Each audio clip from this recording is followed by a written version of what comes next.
Okay, so you're here with us because you want to know the deal, right? What went down, and you want the facts. Exactly, I know it quickly, too. Yeah, exactly. Get right to it. And, well, this week, it's all about a basketball game. A game that went seriously off the rails. Seriously sideways. Yeah, we're talking Timberwolves versus the Pistons.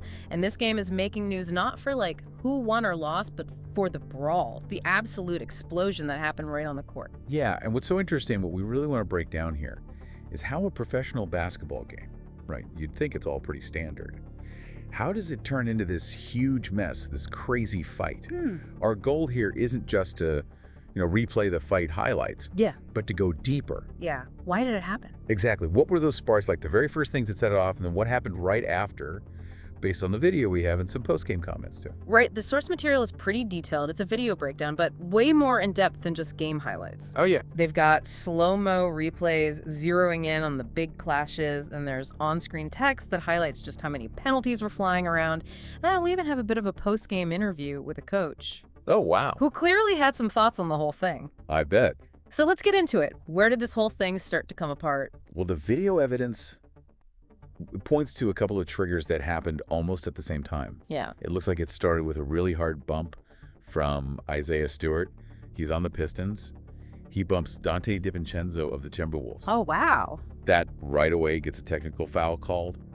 And, in a game that's already heated, that can make things so much worse. Yeah, for sure. What's interesting is how that kind of physical play can be seen in different ways by the players, right? Right. Is it just aggressive defense? Mm-hmm. Or is there more to it? Intentional? Right, because there's always going to be some physicality in basketball. Oh, yeah. But a hard bump like that could be seen as crossing a line.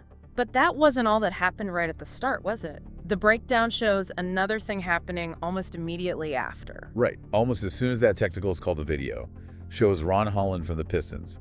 He slaps the ball away from Naz Reid on the Timberwolves. Right.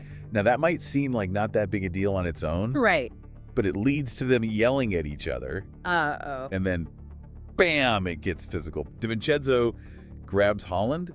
It's that domino effect. One aggressive move or reaction, and then another escalation, each one ratcheting up the tension in like seconds. So it's like a chain reaction almost. Yeah, and is that something you see a lot in these on-court blow-ups? It definitely seems like it was the case here. From there, the source describes it as basically everyone going nuts. It says, all 10 players, coaches, trainers, everyone's in the scrum. It sounds like total mayhem. Wow. It paints a picture of just chaos on the court. It really does. And that quick spread of the fight, right? It wasn't just the guys who were first involved, but guys on the sidelines too. It just shows how fast these things can get out of control. When you have these super competitive people in a tight space, adrenaline pumping, even something small can set off this huge group reaction. Wow. It makes you think about all the pressure and the feelings that are always there in these high-pressure games. Yeah. The video breakdown really focuses on how physical it got. You see slow-mo shots of players shoving, yelling at each other, the kind of stuff you always see replayed over and over after these things happen. And with all that pushing and shoving, there had to be some ejections, right? People getting kicked out of the game. Oh yeah, the refs definitely had a lot to deal with. The source says 7 people were ejected because of the brawl. 5 of them were players. Isaiah Stewart and Ron Holland from the Pistons, then Dante DiVincenzo and Naz Reid from the Timberwolves. Oh. What's interesting is the breakdown mentions another player getting ejected, but they don't say who it was. So it wasn't just the main guys involved. These ejections, they'll probably lead to fines or suspensions too. The league will have to review it all. Right, and it wasn't just players who were sent to the locker room early, right? No, the coaches got caught up in it too, Yeah. and they were punished for it. Both head coaches got pretty fired up during the fight, and so the Pistons head coach and another coach, they don't name him, were both ejected. Wow. Losing your head coach in the middle of a game because of something like this, it's a big deal. Yeah. It shows how intense things were. It also makes you wonder about the role of the coaches, right? Yeah. Do they calm things down, or do they make it worse in this case? Right.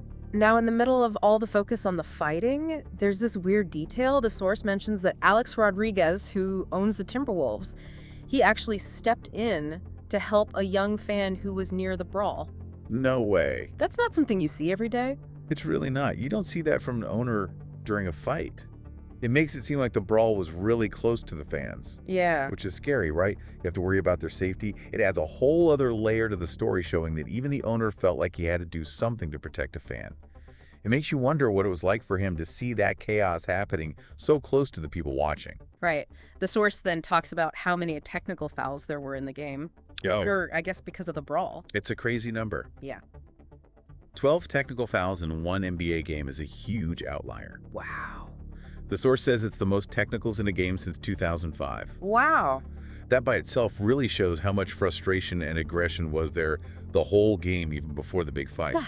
And the commentator in the video connects all those technicals to the feeling that it wasn't just hard-fought basketball anymore.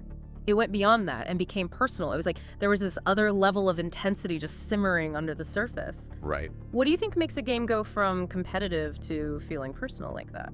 That's a great question, and a crucial difference.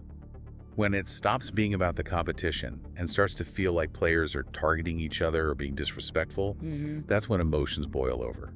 It's like the unwritten rules of the game break down. It's not about winning anymore. It's about getting even or making a statement through hitting and shoving.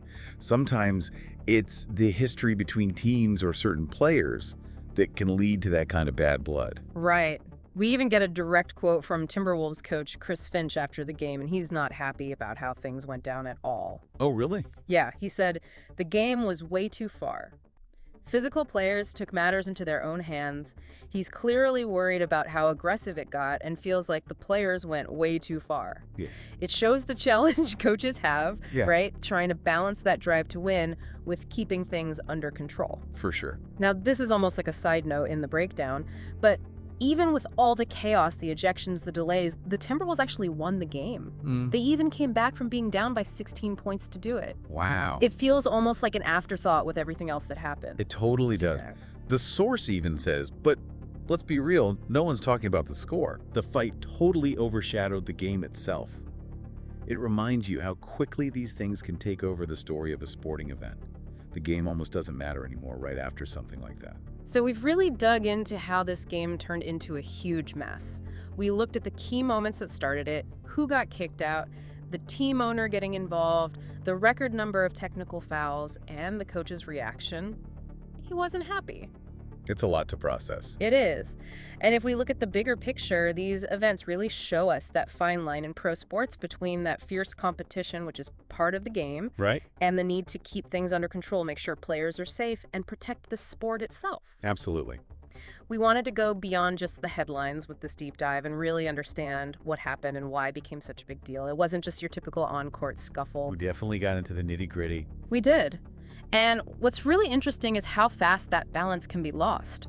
A hard foul that seems intentional, a gesture that's seen as disrespectful, and suddenly you have these incredibly skilled pro athletes who are supposed to stay calm under pressure, getting into a full-blown brawl. So thinking about everything we've talked about, from that first hard bump to the benches, clearing the ejections, even the owner stepping in it, makes you wonder what causes these huge blow-ups in pro sports. Is it just the heat of the moment, or are there bigger issues at play? What is it? Is it the pressure these athletes are under all the time? That's something to think about, right? That Yeah. line between competing hard and staying in control on the big stage. Yeah, it's a question worth asking for sure. It is. Thanks for joining us for this deep dive. I think we all learned a lot today. I know I did. And make sure to tune in next time for another deep dive into something crazy. We'll see you then.